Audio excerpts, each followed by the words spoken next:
why squirrels have those 3 lines on their backs? Anyone? For those of you who don't, I'll tell you a short story. According to the Indian mythology, it was Lord Rama's doing. How it starts is, Ravan kidnaps Devi Sita and imprisons her in Lanka. And those of you familiar with your map, you'll know that Lanka, which is modern-day Sri Lanka, is a good 1,500 kilometers from India. So now, what does Lord Rama do? He goes to the tip of the Indian landmass, looks out into the ocean, and decides to build a bridge, because evidently, his army of Vanaras cannot fly. So him and his team runs around, gathering big, huge boulders from all around, and starts throwing them into the ocean to form a bridge. Now, while the entire team is busy with their task, what Lord Rama notices is there is this little squirrel scurrying around, gathering tiny little stones in its paws, running all the way across to the bridge, and using those stones to fill those small nooks and crevices in the bridge to smoothen it out. Since you're all familiar with Indian roads, you would know how important it is for us to have a smooth road to get to our destination faster. And Lord Rama obviously knew that too. So appreciating what the little squirrel was doing, Lord Rama picks it up and gently runs his fingers along its back, giving it those 3 beautiful lines. So what does this bridge a symbol of? What does it symbolize? Is it a symbol of love, of triumph of good over evil, of determination, of revenge? If you ask me, I think it's a symbol of participation. Participation from everyone, from Lord Rama to his to his mighty chieftains, the Hanuman and Sugriva, to all of his army of Vanaras, and even participation from that little squirrel. So why is participation such a big deal? Let's look at a problem we're facing today. We're a country with 1.2 billion people. No, that's not a problem. The problem is that 1% of that stat are children at risk out there on the streets. Yes, that's a whopping 12 million children at risk. Now that's an enormous problem, isn't it? So enormous, in fact, that it's bigger than several countries in Europe. So who are these children at risk? They're children without access to basic support system, without access to basic education, nutritious food, without support from their parents or their family, or even any access to moral guidance. You name it, they don't have it. So, considering India suffers from such a huge, enormous problem, is there a solution? And like every problem, there is a solution. And because it's an enormous problem, we need an enormous solution. Now, what could that solution be? So let's assume that 30% of our population, which is about 360 million people, belong to the middle class, upper middle class, or even better. Which means that 36 million people out there are capable, are in a comfortable position to help solve this issue. And now let's assume that in order to solve this problem, if one person comes forward to take care of 5 children, we can completely solve this issue of street children. And now we look at the 360 million people, considering we have 12 million children at risk, we just need 2.4 million people out of that entire bunch to come forward and dedicate their lives to taking care of just 5 children. Right? Seems like a simple task, right? So if we need only a fraction of the population to come forward to solve this huge, enormous issue, then why isn't this issue solved already? Why can't we get 2.4 million people to just come forward and dedicate their lives to this cause and solve this issue? Now let's think again. Is it really a small ask from this 2.4 million people? Is it really a small ask to ask them to just come forward, throw out their other priorities in life, and completely dedicate their lives to the social sector, and all for a very modest pay package? Is it a simple ask? Definitely not, you would agree.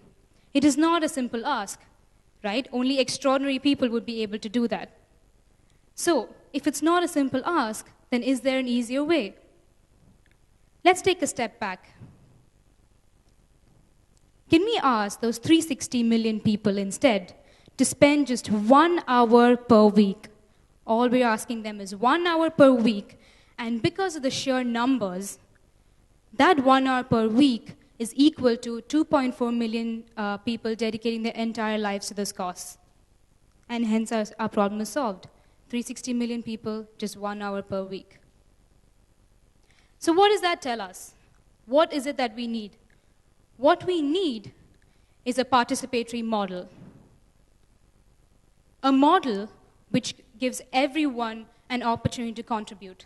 Everyone a role to make a difference. Be it their money, their time, their voice, their talent, be it whatever. But everyone has a role to play. So, participatory model, is that a new concept? Have we not done this before? And have we succeeded?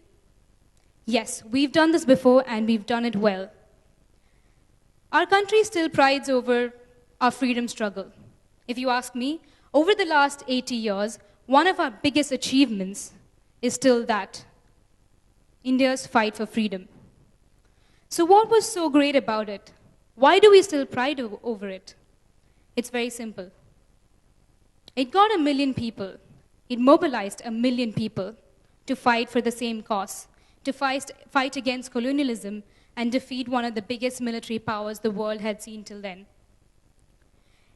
Mahatma Gandhi got 1/10 of the world's population in the 1940s to come under one banner and fight for their freedom. Now that's not a simple feat, is it? So what was it about his approach that inspired so many millions to join and fight for the same cause?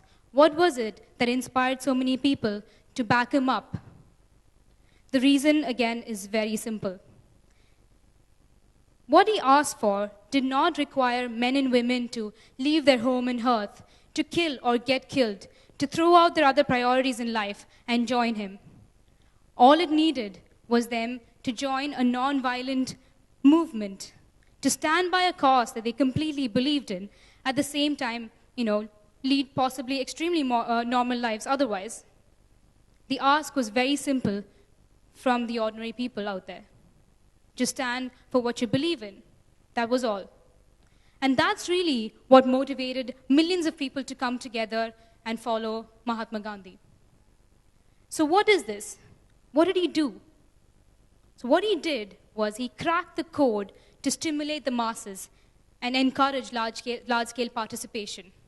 And in a country like India, where our biggest strength is just that, our manpower, it's people, that's exactly what we need today. Because we can use exactly this model, replicate it several times over, and solve our biggest issues. Because at the root of all of those issues is our solution, and the solution is our people. So given all of that, so we realized that participatory model works, right? So when I was a kid and I was sitting in my value education classes, I used to ponder over, okay, so when I grow big, how will I make a difference to the world? I will do X, Y, Z things. I'm sure many of us had those thoughts when people introduced concepts like, how you can do good to others. You also thought about these things. But one thing that I always used to ponder about is, how do I do it? Where do I start? And nobody really told me how to, right? Everyone around me was talking about, people who were making a difference. They were talking about the Nelson Mandelas, the Mahatma Gandhis, or the Mother Teresas. Though I really admired them, I could not really relate to them because they were extraordinary people. And by nature that they were extraordinary excluded the ordinary, excluded me. So what is it that we need? We need a platform. We need a model. We need that opportunity that would encourage people like you and I to come forward and do our bit for society. Because at the end of the day, we know that 100 ordinary people can make a much bigger difference than one ordinary man or woman. That said, I stand before you today representing one such organization. Some of you may have heard of it already, but for those of you who haven't, I'm here to talk about Make a Difference, proudly called by its volunteers MAD. So what is Make a Difference all about? And how are we replicating that model? How are we a participatory model? It's very simple. 5 years ago, a bunch of us teenagers, completely bored with life, realized that there was a cause, there was something that really, really close to our heart that we wanted to change, and that was the state of children at risk. So what we did is we went about forming a group, but we also knew that we could not ignore the other aspects of our life. Like, for example, there was a limit to the number of classes we could bunk in college. So we had to find a balance between the two. What that led to was us adopting a model where we could continue with our normal priorities in life, at the same time keep our social commitments. What started with just 20 volunteers, 60 children in one city, rapidly grew and is now 1,200 volunteers, 3,000 plus children in 19 cities. What does this mean?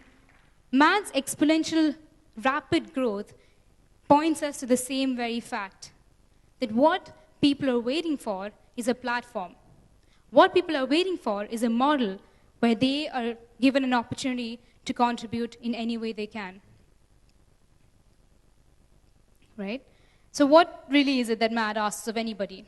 Do you have 2 hours per week to spare? Then be a mentor in a center in your city. Do you have 4 hours per day to spare? Then be a city-level leader and lead the MAD city chapter. Do you have 8 hours per day to spare? Then join MAD full-time and be a national leader leading those 19 cities. Or do you have no time to spare at all, but still strongly feel for the cause? Then join MAD as a donor or a well-wisher with just about $200 per month. There is a role for everyone who believes in the same cause, which is children at risk. And that's really what India is looking for. If we can crack this code of how we can mobilize more people, if we can have more participatory models and use our country's own strength, which is our people, then we can solve most of its problems.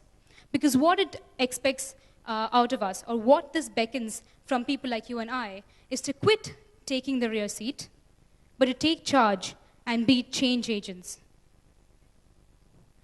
Change agents just like Lord Rama, change agents just like Hanuman, Sugriva, change agents just like the Vanaras. And finally, but most importantly, change agents like that little squirrel.